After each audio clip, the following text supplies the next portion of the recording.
ఎప్పటికైనా సొంతం. రాదురా ఏ విజయం నీ కోసం నా కోసం, ఎటుపోదురా నువ్వు చేసిన కష్టం ఎప్పటికైనా సొంతం.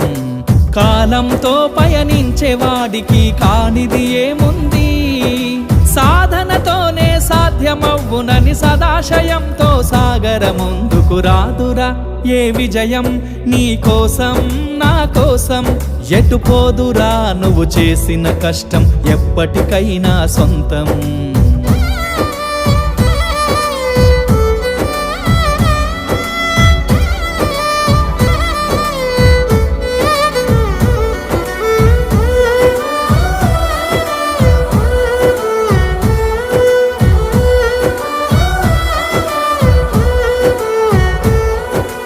ఆకాశంలో అలలాగా పోయే ఆ పక్షులనే చూడు, అనుకున్న